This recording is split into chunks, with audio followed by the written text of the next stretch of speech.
On a tous entendu cette fameuse phrase. Payer un loyer, c'est jeter de l'argent par la fenêtre. Aujourd'hui, on se retrouve pour une vidéo un peu spéciale car je suis en effet grippé. Mais je tenais tout de même à tourner cette vidéo car c'est un sujet que je trouve très intéressant à aborder. Et si je te disais que ce n'était pas si simple et que dans certains cas, acheter sa résidence principale est une grave erreur. Dans le livre La retraite à 40 ans, l'auteur nous explique que l'achat d'une résidence principale peut être un grave frein à l'atteinte de ses objectifs et à l'atteinte de la liberté financière. Alors faut-il acheter ou louer sa maison? Dans cette vidéo, on va démystifier les idées reçues, voir les avantages et les inconvénients d'acheter ou louer sa maison. Alors reste bien jusqu'à la fin de la vidéo afin de découvrir tout ce qui peut changer ta vision sur le marché de l'immobilier, mais aussi tout ce que tu as pu entendre qui était juste des paroles en l'air. Dans cette vidéo, on va vraiment rentrer dans le détail et répondre à la question très simple. Est-ce qu'il faut acheter ou non sa résidence principale? Bonjour et bienvenue sur cette nouvelle vidéo. Je suis Gaël et sur cette chaîne, on parle de finances, de gestion de budget et de tout ce qui peut te faire améliorer ta santé financière, améliorer tes nuits, pouvoir dormir paisiblement tout en réussissant à économiser de l'argent pour préparer ton avenir. N'hésite pas à regarder le lien dans la description de la vidéo si tu veux une consultation totalement offerte avec moi afin de faire un point sur tes finances et repartir avec un plan d'action clair pour reprendre en main l'argent que tu gagnes au quotidien. Alors voyons maintenant pourquoi tout le monde veut acheter sa résidence principale. Enfin, bien sûr, je dis tout le monde, mais une majorité, peut-être 90% des personnes auraient préféré avoir leur résidence principale. Si la majorité des gens achètent leur résidence principale, c'est surtout par pression sociale, par habitude, le schéma classique, j'ai un travail, j'investis sur ma résidence principale, et souvent par peur. En effet, c'est très clair. Depuis qu'on est tout petit, on entend partout « Achète ta résidence principale, c'est la sécurité. Deviens propriétaire, c'est la sécurité. » Acheter, c'est le rêve ultime, le symbole de la réussite. Et oui, aussi, on a oublié. Louer, c'est de l'argent perdu, c'est de l'argent envoyé par la fenêtre. Car au final, tu n'enrichis que ton propriétaire et toi, tu n'auras rien au bout du compte. Bref, tout nous pousse à acheter sans se demander si c'était la meilleure option pour notre vie et pour nos objectifs personnels. Et c'est logique car nos parents et nos grands-parents ont vécu dans un contexte économique totalement différent. À l'époque, les prix de l'immobilier étaient beaucoup plus bas que les prix qu'on a actuellement. Et le coût des crédits était quand même à un niveau aussi raisonnable. Mais aujourd'hui, les choses ont changé. Les prix ont explosé, surtout dans les grandes villes. Les taux d'intérêt des crédits immobiliers, eux aussi, ont explosé. Les charges, la taxe foncière pèsent de plus en plus lourd sur le budget des ménages propriétaires. Et dans le même temps, notre mode de vie est devenu de plus en plus flexible. On a tendance à changer régulièrement de travail. On voyage beaucoup, énormément plus, et aussi on effectue beaucoup de télétravail. Et pourtant, malgré toutes ces contraintes, beaucoup de gens continuent à acheter malgré le fait que beaucoup de paramètres ont changé et que la balance peut-être tourne de plus en plus vers de la location au lieu d'être propriétaire. Et pour rien vous cacher, moi-même aussi je suis tombé dans ce piège il y a quelques années de cela, même si je ne regrette pas mon achat immobilier, je vais vous dire pourquoi, mais je suis quand même tombé dans ce piège de la facilité, se dire ok, le schéma classique, j'ai un CDI, ma femme a une situation stable, ok, on se lance, on construit notre maison et on devient propriétaire. Mais alors prenons un exemple concret. Prenons le cas de Pierre, 30 ans, jeune actif, il vient d'avoir une promotion à son travail et décide de prendre un crédit immobilier sur 25 ans afin d'acheter sa résidence principale. Il pense sérieusement qu'une fois qu'il sera propriétaire, il sera tranquille et en sécurité. Mais il y a plusieurs choses qu'il n'anticipe pas. Il va payer des dizaines de milliers d'euros d'intérêts à la banque. Il va devoir couvrir les charges, les taxes et les travaux dont le prix augmente d'année en année. Ensuite, son crédit est sur 25 ans, ce qui empêche sa liberté de pouvoir bouger facilement et de saisir des opportunités professionnelles en dehors du continent ou en dehors de sa zone d'habitation. Et si un jour il veut déménager, il va devoir croiser les doigts afin de pouvoir récupérer le montant investi, peut-être espérer faire une plus-value ou encore limiter les pertes de l'investissement. Finalement, ce qui pensait être un rêve devient une prison financière. Et c'est exactement ce que le livre La retraite de 40 ans nous explique. Acheter n'est malheureusement pas une bonne option pour tout le monde. Tout dépend de ta stratégie financière et aussi de tes objectifs de vie. Mais alors, si acheter n'est pas toujours la bonne alternative, quelle sera alors l'option la plus avantageuse? Et c'est là qu'intervient la stratégie louer et investir. N'hésite pas là d'ailleurs à t'abonner à la chaîne afin de promouvoir mes vidéos auprès de maximum de personnes et à me laisser un petit commentaire pour savoir si toi aussi tu as investi sur ta résidence principale ou encore si tu souhaites et que tu t'étais jamais posé sur cette réflexion, faut-il acheter ou louer? N'oublie pas que je réponds à tous les commentaires. Donc, récapitulons. Si acheter sa résidence principale n'est pas nécessairement la meilleure option, qu'est-ce qu'il nous reste encore comme alternative? La réponse est évidemment très simple. Louer et investir le reste de son épargne. Mais attention, je vous vois venir. L'idée n'est pas de rester locataire toute sa vie. Pas du tout. L'idée est d'avoir une approche vraiment stratégique. Au lieu de bloquer ton argent dans un achat immobilier qui va rien te rapporter sur le long terme, puisqu'au final tu vas beaucoup dépenser en charges, en taxes, en impôts ou autres, l'idée ici est de faire travailler cet argent ailleurs sur des instruments financiers qui te rapporteront de l'argent. Voyons donc maintenant pourquoi louer est plus malin que d'acheter. Beaucoup de gens pensent que payer un loyer, c'est jeter de l'argent par la fenêtre, et la réalité est tout autre. Louer peut te permettre d'économiser beaucoup d'argent et aussi d'avoir une meilleure stabilité financière. Prenons un exemple concret, puisque nous, on n'est pas là pour parler et ne pas montrer des choses concrètement. Tu veux acheter un appartement, disons, de 300 000 euros. Tu devras apporter certainement 10% du montant, donc on va dire 30 000 euros. Disons que tu t'engages sur un crédit de 25 ans avec des mensualités de 1 500 euros, crédit plus charges et plus taxes. Maintenant, compare ça à un locataire. Il loue le même appartement 1 000 euros par mois et au lieu de bloquer 30 000 euros d'apport sur un investissement qui ne rapporte rien, il va investir ces 30 000 euros afin de pouvoir lui rapporter de l'argent. Il peut investir éventuellement ces 30 000 euros soit dans un projet immobilier locatif ou encore dans un autre projet qui peut être tout à fait rentable. Et le plus dans tout ça, il reste totalement libre. Il peut déménager quand il veut, éviter des frais imprévus liés au logement et saisir le maximum d'opportunités. La clé ici, c'est l'effet de levier et la rentabilité. En restant locataire, tu bénéficies de ce surplus d'argent que tu peux notamment investir. Par exemple, si au lieu de bloquer ton argent dans ta résidence principale, tu prends cet argent et tu l'investis sur un bien immobilier, admettons, à rentabilité de 8%, si ce bien, par exemple, réussit à couvrir ton loyer et tes charges, tu pourras bénéficier de l'effet de levier, ce qu'on appelle l'effet de levier de la banque, afin de pouvoir acquérir un logement qui sera payé par ton locataire. En fait, la logique dans tout ça, c'est que toi, tu contractes le crédit auprès de la banque avec toutes tes garanties et derrière, c'est le locataire qui va rembourser le crédit immobilier à ta place. Et c'est exactement ce principe que prône la retraite à 40 ans.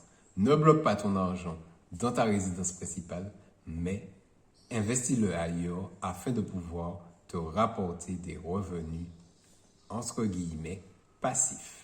Voyons le côté un peu psychologique des choses. Acheter sa maison peut être émotionnellement rassurant, tandis que louer et investir demandent une approche un peu plus rationnelle, un peu moins dans l'émotion. Beaucoup de gens n'arrivent pas à s'imaginer ne pas être propriétaire car c'est ce que l'on a appris depuis tout petit. Mais quand on prend du recul, on réalise que l'investissement pour sa résidence principale est souvent un investissement émotionnel au lieu d'être un investissement financier. Être locataire, c'est vraiment avoir une flexibilité énorme que beaucoup de propriétaires n'ont pas. Mais attention, on va voir ici que louer ou investir, ça ne marche pas pour tout le monde. Car bien sûr, il faut faire attention avec ce qu'on dit parce qu'effectivement, louer ou acheter sa résidence principale, ça ne fonctionne pas avec tout le monde. Louer et investir, ça fonctionne si tu es capable de gérer correctement ton budget et de pouvoir investir le surplus. Ça fonctionne aussi si tu cherches de la flexibilité au lieu d'être bloqué dans un lieu toute ta vie.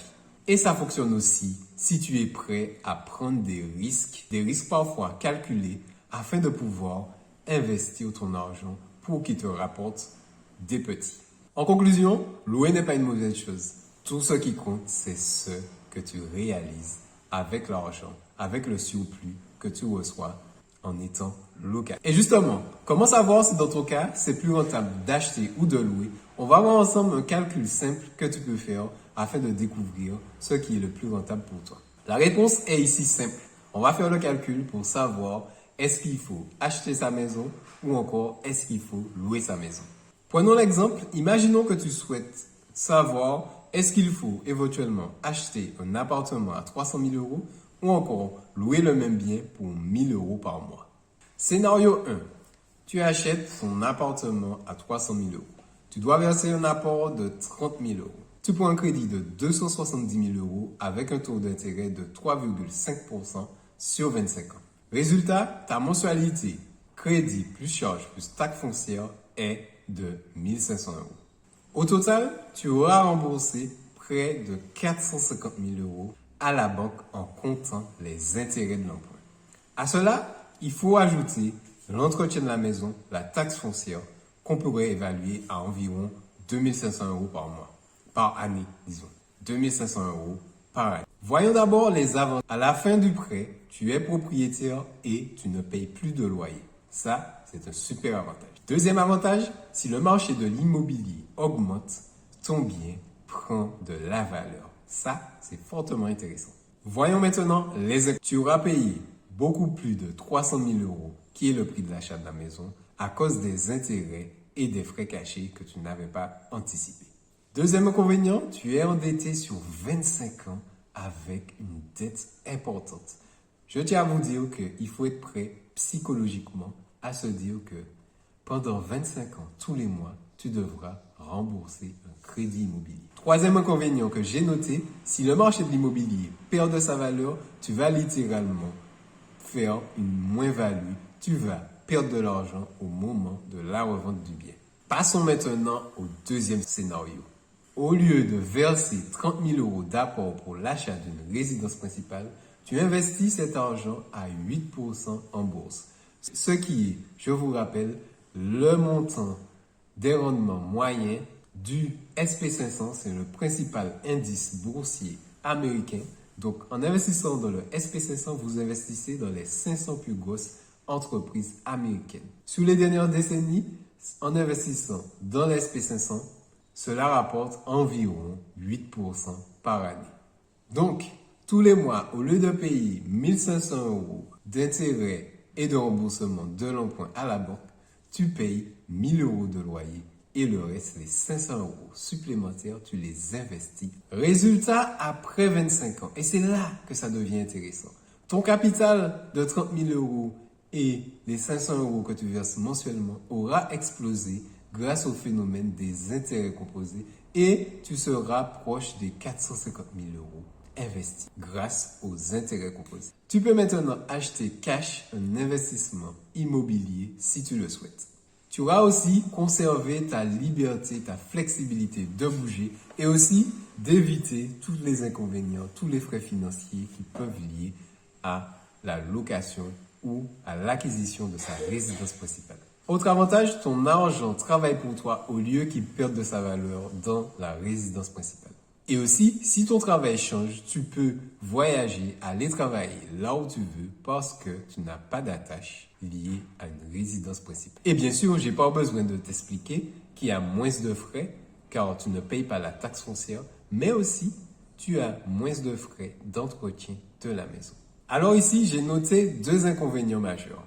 Tu n'es pas réellement propriétaire et aussi, bien sûr, si tu ne sais pas investir, tu ne pourras bien évidemment pas faire fructifier ton capital. Tu ne pourras pas gagner de l'argent si tu n'investis pas ce surplus financier. Et c'est pour ça que cette méthode aussi ne convient pas à tout le monde. Alors, conclusion, qui a gagné réellement la bataille location vs achat de résidence principale? Dans le cas d'être propriétaire, tu as payé une fortune en intérêts et en frais d'entretien de la maison. Dans le deuxième cas, tu as au bout de 25 ans un capital énorme et tu peux acheter un logement cash. Et c'est la clé que je voulais vous partager ici. L'idée ici n'est pas juste d'avoir un bien. Ce qui compte, c'est ce que tu fais avec ton argent.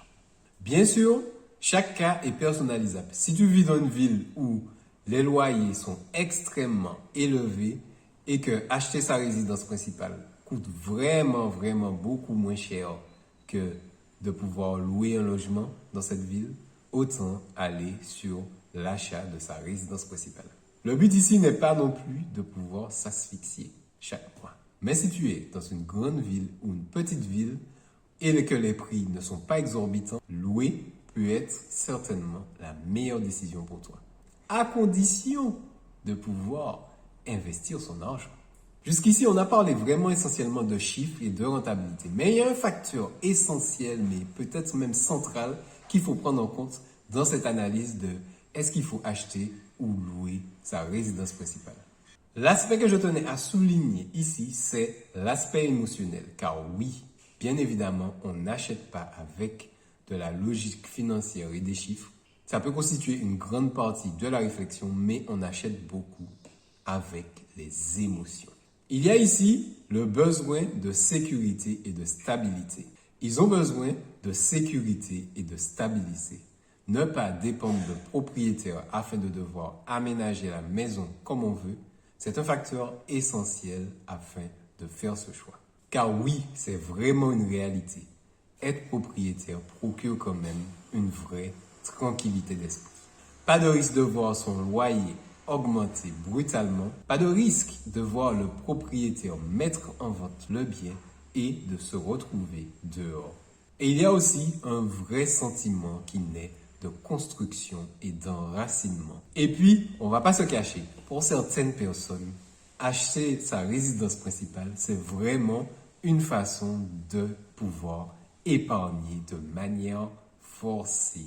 Ben oui, parce qu'il y a beaucoup de gens qui n'arrivent pas à épargner. Et là, avec la pression de la banque, bizarrement, ils y arrivent. Hein? Aucun n'est payé et tout est réglé à l'heure propre, dans les temps. Mais de notre côté, on a la flexibilité du locataire.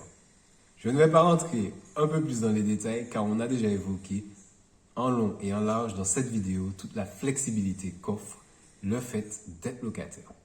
Finalement, il n'y a pas de bonne ou mauvaise réponse, il n'y a pas de réponse universelle. Si on se concentre que sur les chiffres et qu'au final, investir son argent, son surplus est plus intéressant, oui, vaut mieux effectivement louer sa maison ou son appartement.